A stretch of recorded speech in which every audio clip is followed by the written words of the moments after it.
Minana ko to sa nanay ko na minana naman niya sa aking lola. Nasa amin na kung paano namin to gagamitin. Sa masama o mabuti.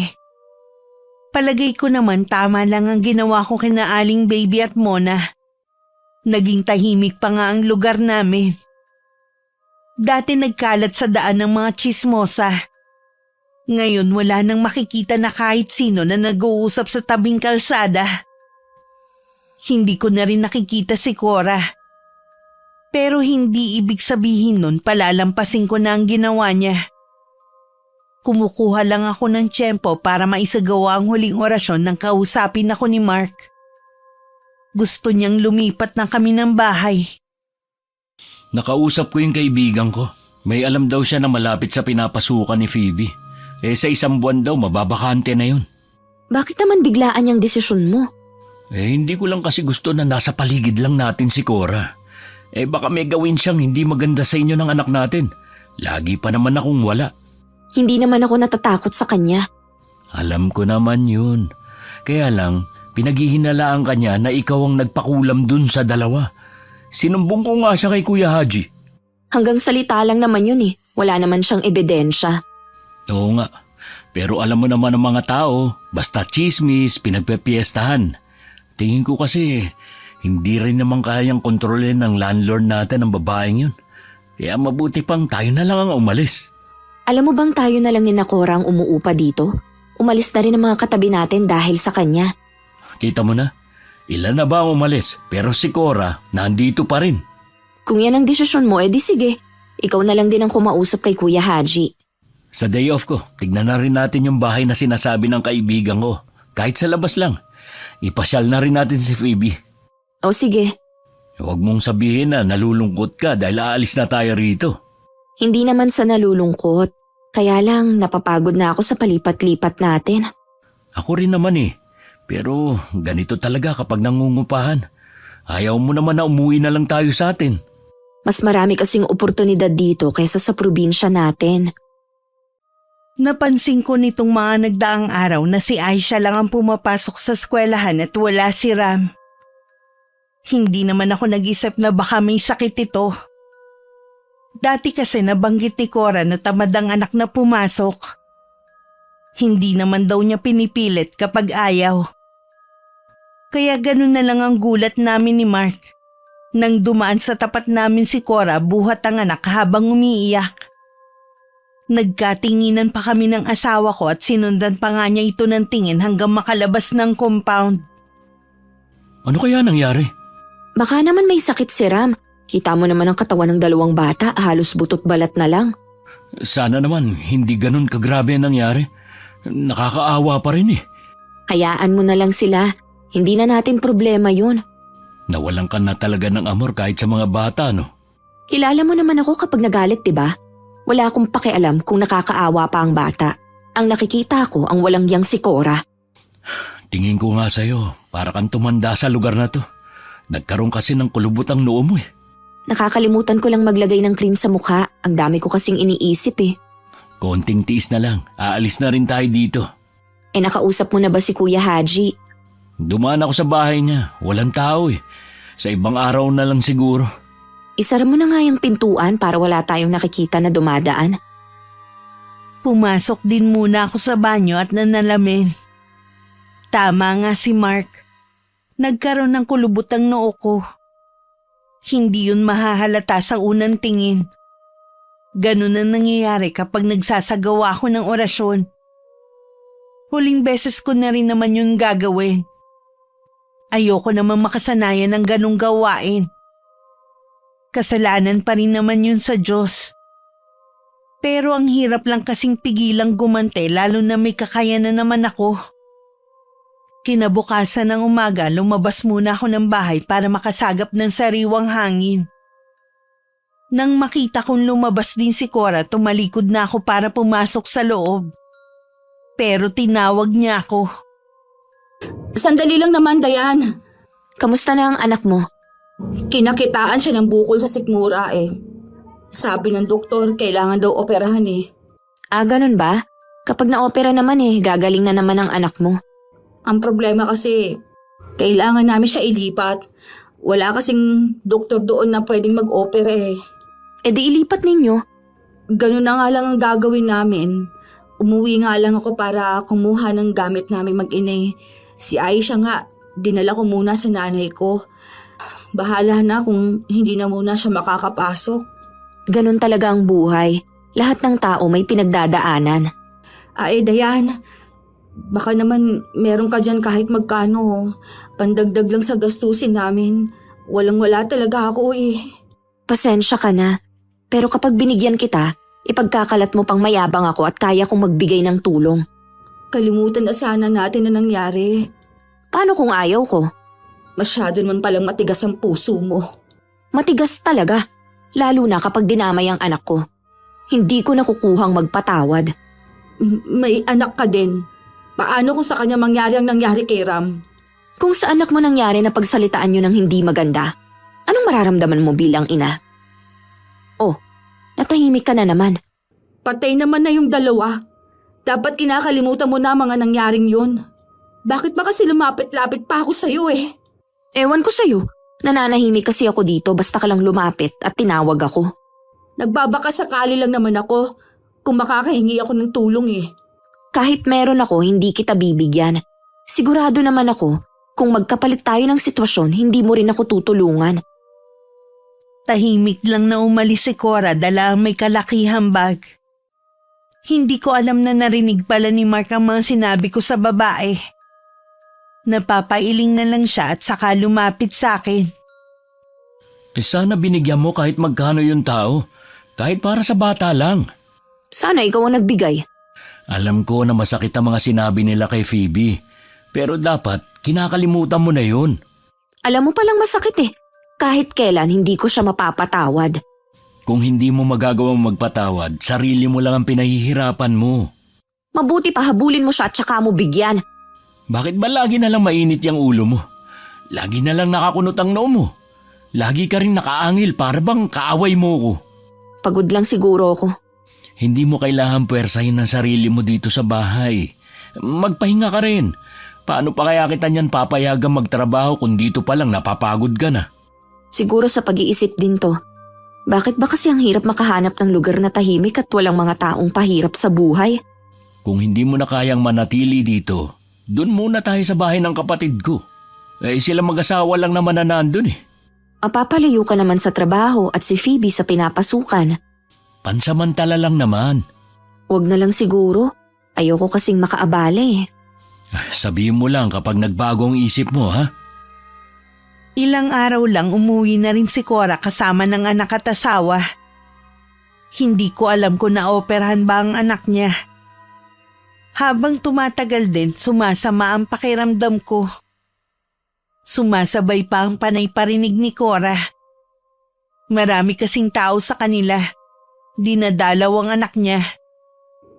Baka meron na naman magsumbong dyan na marami akong bisita dito. Huwag ka na mag-aksaya ng oras dahil nagpaalam ako kay Kuya Haji ha. Palibasa kasi, walang nakakaalalang dumalaw. Ang sama kasi ng ugali. Hinintay ko lang na umalis ang mga bisita niya at saka ako nagpunta sa kanila. Bukas ang pinto at nakaupo ang asawa niya sa sofa.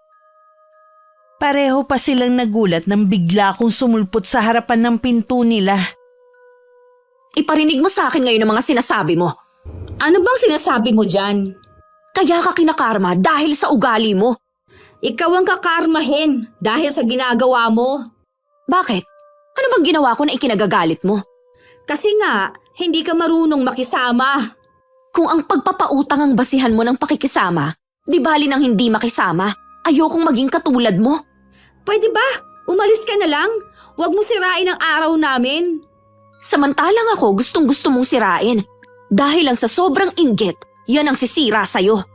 Ilusyonada? Sino ka para kainggitan ko? Lahat ng meron ako kinaiinggitan mo. Kahit anong gawin mo, gayahin mo man lahat ng binibili ko, hindi mo pa rin ako kayang tapatan dahil hindi galing sa utang ang ipinambibili ko. Kaya hindi ako baon sa utang. Buwisit kang babae ka! Umalis ka na sabi! Malakas pa niyang binalibag pa sara ang pinto sa harap ko. Bumalik na lang ako sa bahay namin. Tinitigan ko na lang ang mukha ko sa salamin. Kanina pag alis ni Mark, tinawagan ko si inay at ipinagtapat ko ang nangyayari. Sabi niya para bumalik sa dati ang itsura ko at hindi tuluyang mangulubot. May kailangan akong bigkasin na orasyon. Nagpaalala din siya na kapag puno ng galit ang puso, baka mas magresulta to ng kapahamakan sa akin. Hindi ko naman na mababawi pa ang ginawa ko kay Cora. Mabuti na rin yun para magtanda siya. Para alam niya na hindi lahat yuyuko sa kanya. Nalaman ko kay Aling Cynthia na hindi naman pala naoperahan ng bata. Niresetahan lang daw to ng gamot. Hindi rin malinaw sa matanda kung ano naging sakit ng anak nito. Para tuloy gusto kong pagdudahan kung para saan ang perang hinihingi ni Cora. Nakausap na rin ng asawa ko si Kuya Haji. Ayaw nitong pumayag na umalis kami. Kakausapin daw niya si Cora. Pero buo na ang pasya naming mag-asawa na lumipat ng bahay. Talaga bang hindi ka titigil, ha? Ano na naman bang sinumbong sa'yo ni Dayan, ha? Walang sinusumbong si Dayan. Nagpaalam na silang mag-asawa na aalis na. Kaya alam ko na meron ka na namang ginawa. Bakit ba akong sinisisi ninyo sa balak nilang pag-alis? OA naman kayo? Wala naman akong ginagawa kundi mag-alaga ng anak kung may sakit eh. Ikaw ang nagdadala ng kamalasan dito sa negosyo ko eh. Tingnan mo nga, wala nang nakatira sa mga unit ko dahil sa'yo. Hindi ko naman kasalanan kung umalis sila, no? Ikaw nga may kasalanan kung bakit umalis sila. Sinabi nila yun bago sila umalis. Ngayon naman, itong mag-asawa na mas maayos pang magbayad sa'yo ang aalis dahil na naman sa'yo. Dapat ikaw ang umalis eh. Maawa naman kayo, Kuya Haji. May sakit ang anak ko tapos palalayasin mo kami. Punong-puno na kasi ako sa'yo eh. Aalis naman kami pero hayaan niyo munang lumakas si Ram. Hindi pa niya kayang bumiyahe. Puro na lang ang mga anak mong dinadahilan mo. Hayaan niyo na lang po siya dito. Kami na lang ang aalis. Eh siya dapat ang umalis at hindi kayo. Naiintindihan ko naman si Cora. Mahirap kasi ang makahanap ng pera na pang down sa lilipatan. Kami naman kahit papano meron. Kahit umalis pa kayo, aalis na rin si Cora dito. Pagod na rin kasi ako magbigay ng awa. Mabait lang kasi ang asawa niya at siyang laging nakikiusap sa akin. Pero sa pagkakataong ito, ayoko na. Kuya Haji naman, maawa ka. Kung gusto mo ipaglalaban na lang kita para mabawasan ang utang namin sa'yo sa upa. Hindi na. Ang gusto ko, umalis ka na rito. Kuya Haji, teka lang. Hayaan mo na siya. Kasalanan mo rin eh. Pinuno mo naman kasi yung tao. Kahit gaano pa kabait si Kuya Haji, nauubos din ang pasensya niya. Ikaw talaga nagdala ng kamalasan sa lugar na ito at hindi ako. Talaga bang hindi ka marunong magsisi sa mga ginawa mo? Bakit ako magsisisi, ha? Ikaw dapat yon. Akala mo yata hindi ko alam na ikaw ang nagpakulam kina Aling Baby at Mona. Kung ako nga, dapat matakot ka. Dahil baka ikaw ang susunod. Marami akong pinagsabihan sa mga taga rito. Oras na may mangyaring masama sa akin, walang dapat paghinalaan kundi ikaw. Tingnan ko nga kung kakayanin mo. Baka akala mo gaya din sa kanilang magiging kamatayan mo. Dahil mas marami kang kasalanan sa akin, mas matindi ang mararanasan mo. Kung ganon, totoo nga na ikaw ang nagpakulam sa kanila. O bakit nagulat ka yata? Kanina siguradong sigurado ka na ako nga ang nagpakulam sa kanila. Akala ko kasi itatanggi mo eh. Bakit ko pa gagawin? Hindi naman ako katulad mo na sinungaling. Dayan. Tinatawag ka ng anak mo. Asikasuhin mo muna. Matamis ko pa siyang nginitian bago ako tumalikod at naglakad pabalik ng bahay. Nagtataka naman ang asawa ko kung bakit kailangan ko pang kausapin si Cora. Sinabi ko lang na may gusto lang akong linawin sa kanya bago kami umalis. Si Cora naman lalo naging balisa. Kahit kasi sinabi niya sa asawang bumabagabag sa kanya, hindi naman siya pinaniwalaan. Kaya naman nagpa siya na lang siyang kausapin si Kuya Haji. Pinuntahan niya ito at sinabi ko ano ang pinag-usapan namin. Kahit ano pa ang sabihin mo, hindi na magbabago ang isip ko. Nag-usap na naman kami ni Jonas. Aalis na rin kami. Ang gusto ko lang paniwalaan mo ko. Kung asawa mo nga, hindi naniniwala sa'yo, ako pa kaya? Siguro, maniniwala lang kayo kapag may nangyari na rin sa akin katulad kina Aling Baby at Mona. Pwede ba? Patahimikin mo na yung dalawa. Ang mga pamilya nga nila, tahimik lang eh. Ikaw naman putak ng putak. Natatakot lang kasi sila magsalita kaya ganun. Samantalang noon, sinabihan mo pa si Dayan na kagawad ang asawa ni Aling Baby at pulis naman ang asawa ni Mona. Oh, nasa na ang tapang nila? Kakausapin ko rin sila mamaya. Pinapalala mo lang ang sitwasyon eh. Aalis na ang mag-asawa. Ano ba ang gusto mo? Katarungan para kina Aling Baby at Mona at para din mapigilan ang pagkulam niya sa akin. Eh di maghanap ka ng albularyo. Huwag mo na akong abalahin pa. Umuupa ako sa inyo. Dapat naman na pagmalasakitan mo ko. Ikaw nga walang magmamalasakit sa akin eh. Puro sakit ng ulong binibigay mo. Huling pabor ko na ito. Tulungan ninyo naman ako na makahanap ng albularyo. Ayoko pa talagang mamatay. Wala akong alam at sa iba ka na lang lumapit. Walang nagawa si Cora nang paalisin na siya ng anak ng landlord namin. Nakikita na kasi nito ang pamumulan ng mukha ng ama. Baka mapano pa to lalo na may alta presyon nito. Bago naman umuwi sa kanila si Cora, nagtanong-tanong naman siya sa mga kakilala niya kung meron silang alam na albularyo. Ang iba sa kanila natatawa na lang at halatang hindi naniniwala sa kanya. Pagdating naman sa bahay nila, iyak na lang siya ng iyak. Hindi naman siya pinapansin ng asawa na napuno na rin sa kanya. Nung gabi sa sala lang siya nahiga. Pero hindi naman siya makatulog. Ang dami niya kasing naririnig. Parang mga nag-uusap na maliliit na boses. Gusto yata ng babaeng yun na masiraan ako ng bait. Hindi ka magtatagumpay sa masama mong balak sa akin. Bigla siyang napatingin sa may bintana. May anino ng tao doon at nasisiguro niyang babae yun dahil mahaba ang buhok at nililipad yun ng hangin. Sa takot na patilin na lang siya ng malakas. Dahilan para magising ang mga kasama niya sa bahay. Dinaluhan naman siya ng asawa at binigyan ng tubig para kumalma. Mula nun hindi na lumabas si Cora. Abala naman kami sa pag-aayos ng gamit namin. Para kapag umalis na yung nakatira sa lilipatan namin, handa na ang lahat.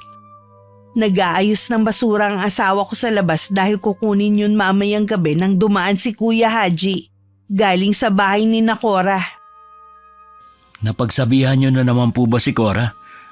Tiningnan ko lang ang kalagayan niya. Sinabihan ko nga rin na magpatingin na sa doktor. Ayaw naman. Ano po ba nangyari? Bigla kasi lumaki ang tiyan niya. Tapos, umalon-alon na para bang merong buhay na bagay sa loob. Tinubuan na rin ng mga bukol ang balat niya. At kumikirot nga raw. Emergency na yun ah. Dapat lang nadali na siya sa ospital. Ayaw magpadala. Dahil lalo lang daw lalala ang sakit niya. Gusto sa albularyo eh. Nagpapahanap pa ako sa anak ko. Nagtanong-tanong na rin ako sa mga kakilala ko. Hanggang ngayon, wala pa rin nahahanap. Ang alam ko po, sa mga probinsya, meron pa rin mga albularyo pero madalang na rin.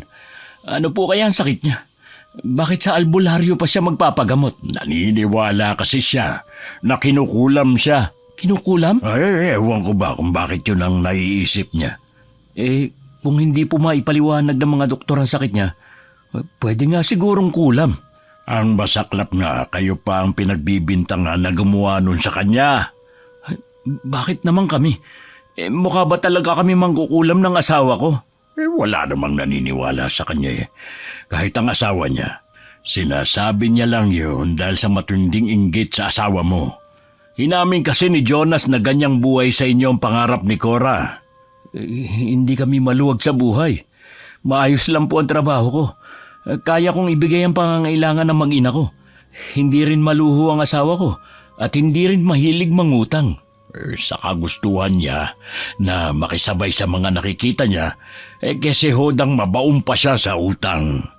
Kahit kami pa ang pinagbibintangan niya, hangad ko pa rin ang paggaling niya. Hindi talaga ako nagkamali ng pagkakakilala sa inyo. Alam ko na mabuti kayong tao. Sayang nga lang, kailangan niya nang umalis. Gusto rin sana namin dito. Yun nga lang, hindi na po matatahimik ang asawa ko. Naiintindihan ko naman. At saka, matatagalan pa ang pag-alis nila rito. Nakakaawa naman kung sa ganyang kalagayan ay paalisin ko. Sa inyo ko na lang din paabot ang konting tulong sa kanila. Wala naman ako naging reaksyon na magkwento si Mark sa nangyayari sa kapitbahay namin. Sa gabi, naririnig namin ng malakas na sigaw ni Cora at ang pagpalahaw nito ng iyak. Mas napaaga rin ang pag-alis namin sa bahay na yun. Kahit na nakalipat na kami, hindi pa rin ako mapakali. Nakukonsensya na siguro ko dahil sa ginawa ko. Tinawagan ko si inay. At sinabi niya na luluwas siya para matingnan ako. Marunong din kasi manggamot si inay. Pag-uwi ni Mark ng hapon, nagkwento siya na nagkita sila ni Kuya Haji. Napag-usapan din daw nila ang kalagayan ni Cora.